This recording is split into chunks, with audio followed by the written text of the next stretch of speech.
Let's make twice cooked pork. It's a Chinese dish that is packed with fragrance and spice. I'm sure you'll like it. You will need a head of Chinese cabbage, a bunch of leeks, and about 5 slices of ginger, and 300 grams of pork belly.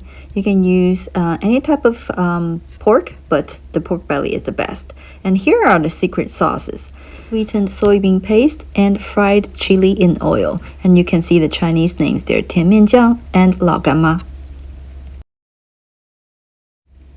Now let's start chopping. With the cabbage, you will need to cut them into small squares, wash them, and they're ready to use. Pretty simple.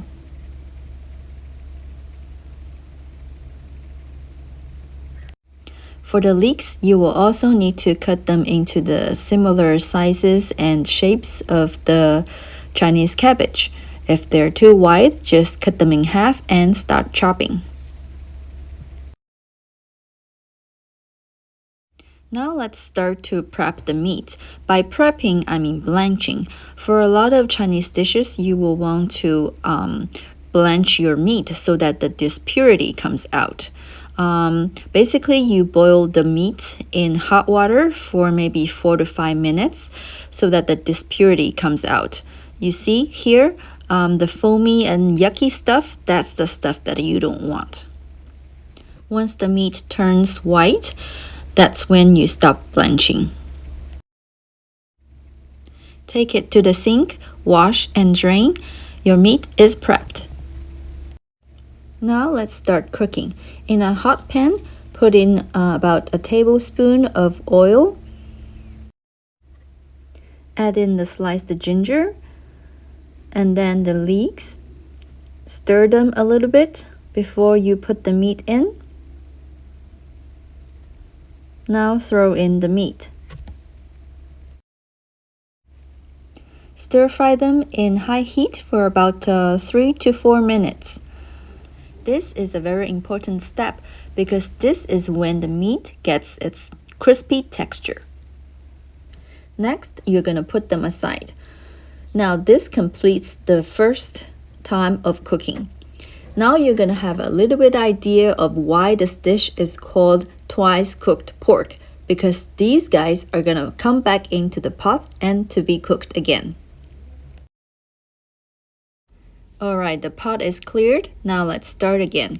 In the same pot, add in half a tablespoon of oil, and we're going to add all the Chinese cabbages.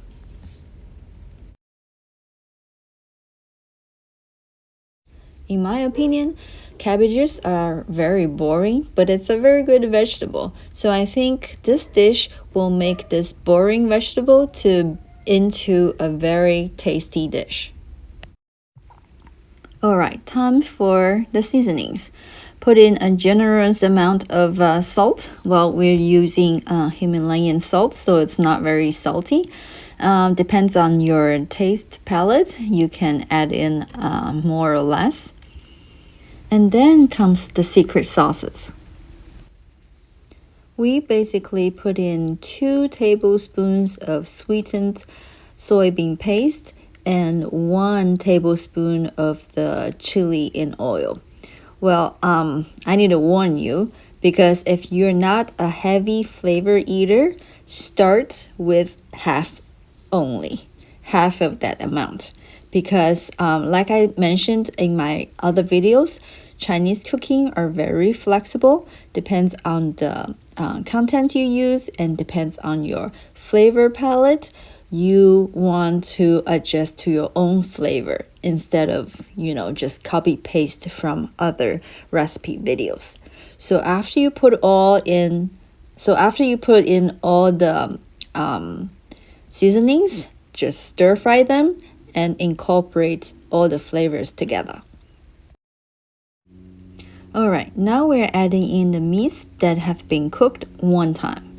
So now these guys are going to be cooked twice with all the flavors and all the veggies, so the flavor goes inside the meat. Stir and blend them all together, and our dish is almost done. Now, final step. Use the lid and cook the dish in medium-high heat until the vegetables are wilted and the meat are well cooked. Look at this yummy dish. I hope you could smell it. It's full of fragrance and spice. And look at the texture of the meat. It's so crispy and jiggly at the same time. I hope you enjoyed this video. And if you like more of Chinese recipe videos, please subscribe to my channel. And I will see you next time.